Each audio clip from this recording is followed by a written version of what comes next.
Government says it has noted public concerns that are fueled by rumors that it will take away people's hard-earned pensions and prevent them from accessing their funds. Government has given assurance to citizens that it has no intention to nationalize people's pension funds or prevent them from accessing their money. Instead, government says it is proposing important measures to lower charges on the pension funds of workers to ensure that they maximize their pensions. Government says it encourages people to keep their savings until they retire and to convert some of their retirement savings into income at their retirement. Currently, only an estimated 6% of South Africans are able to maintain their lifestyle and replace their income fully at retirement. One of the challenges of the current system is that it makes it too easy for workers to cash out their retirement savings when they leave their employer or change jobs. This means that individuals end up not having enough money on their own funds with old or new employer or with the financial institution when they change jobs, and also allow some to access funds. Government has reiterated that it is not proposing that people's current and new retirement be saved or preserved with government, construed as nationalization, or be used to fund government projects. We would like to assure South Africans that they shouldn't panic. The government is not going to nationalize or about to nationalize their pension funds. Secondly, we are not trying to use their pension savings to fund government projects. Government has further assured the public that should the preservation proposals become law, the legislation will not be implemented retrospectively. Currently, members of provident funds get their entire accumulated retirement money as cash at retirement, and unless this cash is saved such that it provides income for the duration of a member's life, this arrangement can leave retirees vulnerable to poverty in later years. Government has indicated that it seeks to encourage members of provident funds to take sufficient retirement money as monthly pension payments. This government proposal is now a law contained in the Taxation Laws Amendment Act No. 31 of 2013. However, this alignment between provident and pension funds will take a long time to have its effect and will not negatively affect provident fund members who are currently close to retirement. All provident members will still be able to take all their retirement money they would have accumulated up to 1 March 2015 as a cash lump sum when they go to retirement. For more information on proposed retirement reforms, viewers can contact the Department of National Treasury on 012 3155 111 or visit their website on www.treasury.gov.za.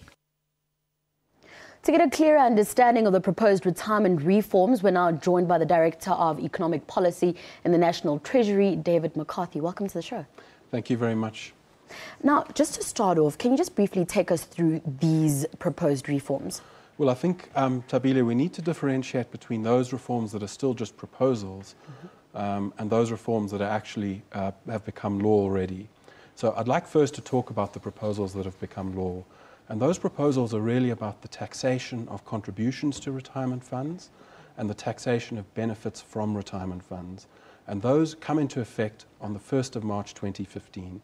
And what they mean is that from the 1st of March 2015, contributions that are made to retirement funds, whether it's the GEPF or a provident fund or a pension fund or a retirement annuity fund, will all be taxed in exactly the same way. But what that also means is that benefits that are paid from retirement funds in respect of those contributions will also be paid in the same way. And that has a particular effect on members of provident funds, because on contributions that are made to provident funds before the 1st of March 2015, as your insert said, those can be taken as lump sums when people retire. Contributions that are made after the 1st of March 2015 won't be able to be taken as lump sums, provided that the total amount of contributions made after the 1st of March 2015 is greater than 150,000 Rand. If that happens, and for low-income workers, we think it will take around 5 years for that to happen, they will have to take 1/3 as a cash lump sum when they retire, and 2/3 in the form of what's called an annuity. But an annuity just means that you can't take the money all at once. You have to take it out quite slowly.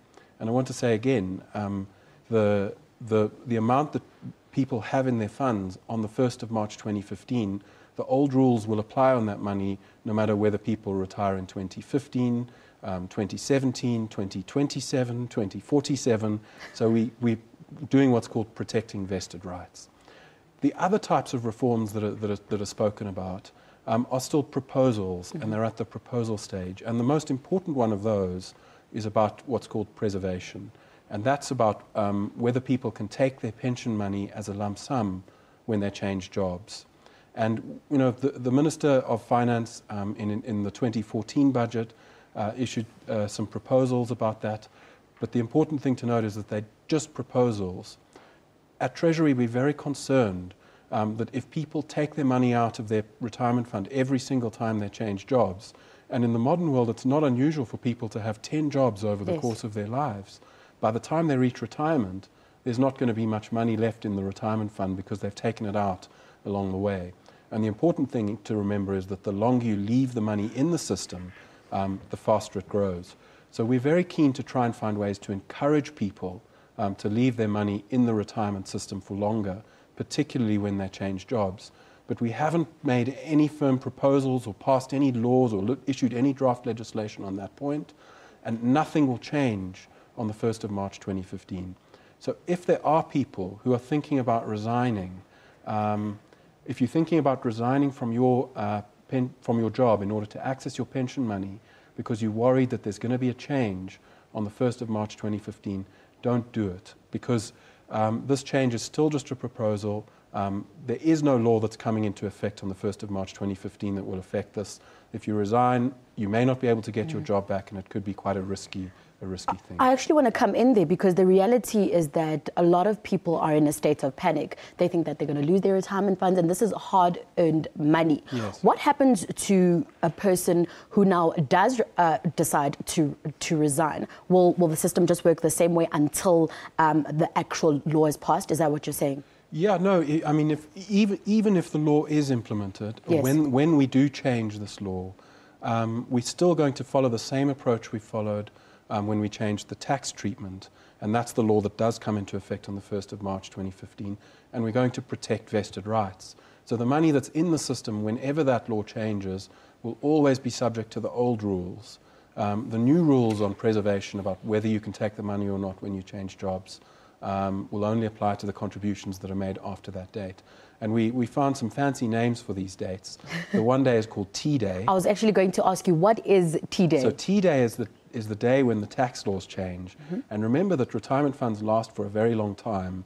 So, you know, the money that you've put in the system, that you've got in the system now, may have been contributed under tax laws that held 20 years ago. Yes. So when you change the tax, it's a permanent change, and its memory will remain in the system for 20 or 30 years. And that's why we called it T-Day. So T-Day is the 1st of March 2015, and that's the day the tax laws change.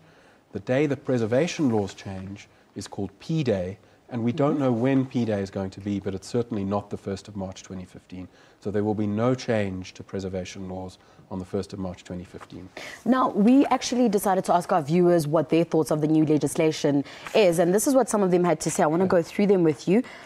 Shanna says, it means that I have to resign in December so that I can get all my money.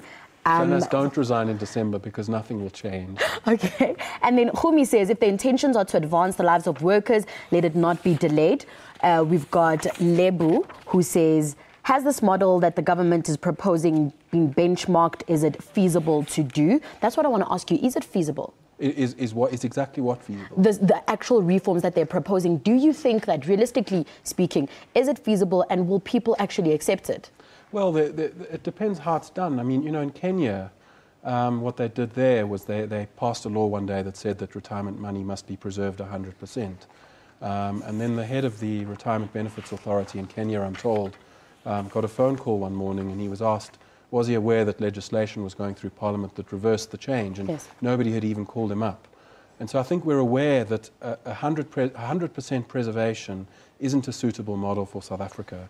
And certainly, I don't think the current system that we've got, 0% preservation when you change jobs, is a good model for South Africa either. Because what seems to happen, most funds seem to do, is that when you leave your employer, they actually want to get you out of the fund as fast as possible. Yes. And so really, they don't tell you that you have other options. I mean, some funds allow you to leave the money in the fund.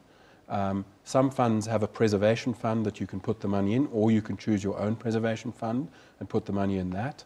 You can put the money into a retirement annuity fund if you want to, or you can take the money in cash. But really, you've got all these other ways of preserving the money, and no one ever tells you that you've got these options.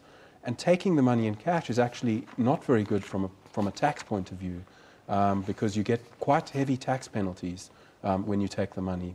And one of our concerns is that it seems to be what most funds do is just to try and pay the check as fast as they can. And so one of the things that we're going to do is to try and change the default option.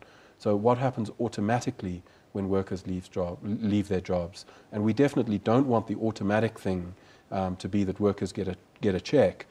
We want the automatic thing to be that the money is preserved, however it's preserved, and then workers have a choice. If they want the money, they should go and ask for it. Because we think that there are a lot of workers out there who just, because it's so difficult to find a preservation fund, it's very difficult to find all this information, that workers just do what's easiest and in the short term, forgetting about the long run. But speaking of options, would you say that it's actually fair for an individual to decide on their own? If I want all my money, isn't it fair to say I will decide what I'm going to do with my money, whether it's taking all my money, starting a business? Because I think that's the issue here. People feel like they're being forced into putting their money where they don't want it. They want the option to be able to say, I'm going to take my money and I'm going to do with it what I want.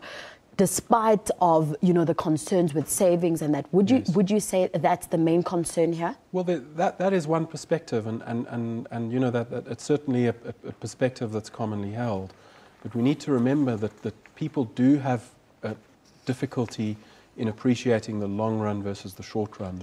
And there is a policy move out there called libertarian paternalism, which talks about how the state can improve workers' decision-making, because we know that people are not very good at making decisions, particularly decisions where the costs of the decision are borne in the long run and the benefits of the decision are borne in the short run. So if you decide to take your money out of the retirement system, you get the benefits now, but the long-run cost of that is that you might end up eating dog food when you're in retirement. Because, Old Mutual reports that something like 93.5% of people who leave their jobs took their money with them.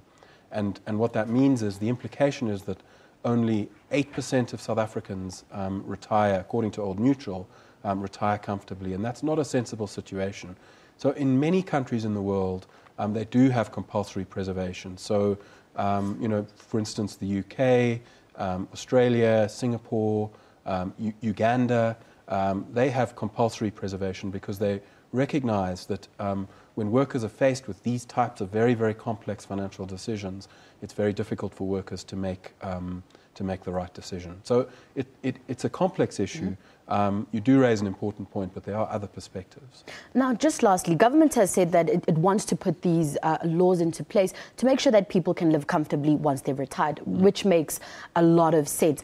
But what happens now when people simply refuse to do it? Coming from you as Treasury, what's the ideal situation here? Do you think these reforms are cut and dry, they're perfect as they are? Or are there certain measures that should be put in place to make sure that both parties are happy, government is happy, but also people are happy as well? Well, we need to be careful when you say these reforms. So if the reforms you're talking about are the reforms that are currently law, so those are the tax changes that are happening on the 1st of March. No, the proposed ones. So if we're only talking about the proposed changes, so what we've got out there are simply proposals. So by definition, we're still discussing them with various stakeholders. They're still subject to change. We're still open to particular ideas about what might work well for South Africans and what might not work well for South Africans. So I would definitely not say that those reforms are in any way perfect, because they're simply proposals at this stage.